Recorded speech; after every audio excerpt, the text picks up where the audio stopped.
Assalamualaikum warahmatullahi wabarakatuh. Perkenalkan, nama saya Marcella dengan NIM A1A1230096.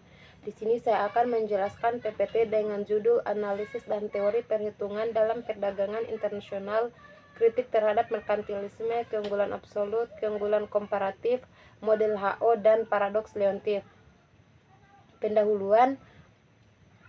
Perdagangan internasional adalah aktivitas pertukaran barang dan jasa antar negara yang telah menjadi fondasi penting dalam pertumbuhan ekonomi global. Melalui perdagangan ini, negara-negara dapat memanfaatkan kelebihan sumber daya, memperluas pasar, serta meningkatkan efisiensi dan kesejahteraan masyarakatnya. Berbagai teori telah dikembangkan untuk menjelaskan motif, manfaat, dan mekanisme perdagangan internasional. Presentasi ini membahas teori-teori klasik dan modern seperti merkantilisme, keunggulan absolut dan komparatif, serta model HO dan paradoks Leontief, lengkap dengan perhitungan dan kritiknya. Teori merkantilisme. Merkantilisme merupakan teori perdagangan yang berkembang pada abad ke-16 hingga 18 yang menyatakan bahwa kekayaan suatu negara ditentukan oleh akumulasi emas dan perak. Negara dianggap makmur jika berhasil menjalankan surplus perdagangan, yaitu nilai ekspor lebih tinggi dari impor. Ciri utama merkantilisme yang pertama, proteksionisme tinggi atau pajak impor besar.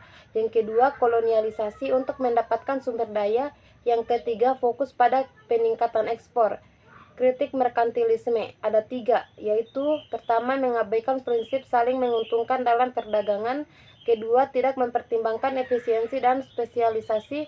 3, justru dapat menciptakan ketidakseimbangan dan konflik internasional. Teori keunggulan absolut Adam Smith mengemukakan bahwa negara sebaiknya memproduksi dan mengekspor barang yang dapat dihasilkan secara lebih efisien dibanding negara lain. Ini disebut keunggulan absolut. Contohnya, jika Indonesia bisa memproduksi 1 ton kopi dengan 10 tenaga kerja dan Brazil butuh 20 tenaga kerja untuk hal yang sama, maka Indonesia memiliki keunggulan absolut. Manfaatnya meningkatkan produktivitas global dan mendorong spesialisasi. Keterbatasannya tidak menjamin jika suatu negara unggul dalam semua jenis produksi. Teori keunggulan komparatif David Ricardo menyempurnakan teori keunggulan absolut dengan memperkenalkan konsep keunggulan komparatif, yaitu kemampuan suatu negara untuk mengkhususkan diri pada produksi barang yang paling efisien relatif terhadap barang lainnya. Inti dari teori ini adalah bahwa setiap negara tetap dapat memperoleh keuntungan dari perdagangan internasional, meskipun tidak memiliki keunggulan mutlak dalam produksi barang apapun. Poin pentingnya, negara fokus pada produksi barang yang paling murah secara relatif dibanding produksi barang lain. Spesialisasi akan menghasilkan efisiensi dan manfaat bersama. Perdagangan memungkinkan negara mengakses lebih banyak barang daripada yang bisa dihasilkan. Model HO. Teori ini menyatakan bahwa perdagangan terjadi karena perbedaan kepemilikan, faktor produksi, tenaga kerja, modal tanah. Negara akan ekspor barang yang insentif menggunakan faktor produksi yang relatif melimpah. Contohnya negara maju, modal banyak, ekspor barang teknologi tinggi. Kedua, negara berkembang, tenaga kerja banyak, ekspor tekstil atau hasil pertanian. Asumsi teknologi sama di semua negara, faktor produksi mobilitasnya tinggi di dalam negeri, tapi tidak antar negara. Kelemahannya terbukti tidak selalu sesuai realitas seperti yang ditunjukkan oleh Leontief. Paradoks Leontief, studi oleh Wassily Leontief 1953 menemukan bahwa Amerika Serikat, negara kaya modal, justru lebih banyak mengekspor barang dapat padat karya, bukan padat modal, yang bertentangan dengan prediksi model HO. Penjelasan kemungkinan tenaga kerja AS lebih produktif, barang padat karya AS tetap unggul. Perbedaan kualitas tenaga kerja dan teknologi diabaikan dalam model HO. Dampaknya memicu pemikiran baru tentang pentingnya teknologi human kapital dan keunggulan dinamis dalam perdagangan. Perbandingan teori.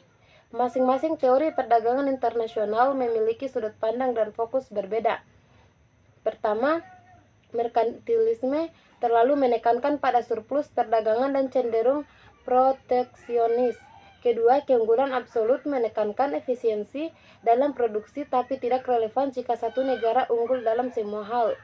Ketiga, keunggulan komparatif memberikan penjelasan paling masuk akal secara umum karena menunjukkan bahwa perdagangan tetap menguntungkan walaupun satu negara tampaknya tidak unggul. HO mencoba menjelaskan pola perdagangan berdasarkan ketersediaan sumber daya seperti tenaga kerja dan modal. Paradoks Leontief menunjukkan bahwa hasil nyata kadang berbeda dengan teori, menekankan pentingnya data dan kenyataan empiris. Contoh aplikasi teori. Sebagai ilustrasi, kita bisa membayangkan dua negara dengan kemampuan produksi yang berbeda. Meskipun satu negara tidak unggul secara keseluruhan, ia tetap bisa mendapatkan keuntungan melalui spesialisasi dalam barang yang relatif lebih mudah atau murah untuk diproduksi.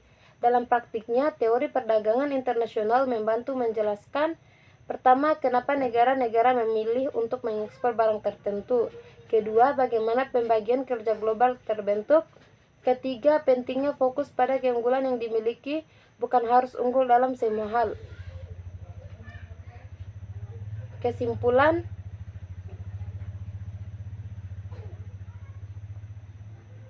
teori perdagangan menjelaskan dasar dan manfaat dari pertukaran barang dan jasa antar negara. Teori klasik Ricardo Smith menyoroti efisiensi dan spesialisasi.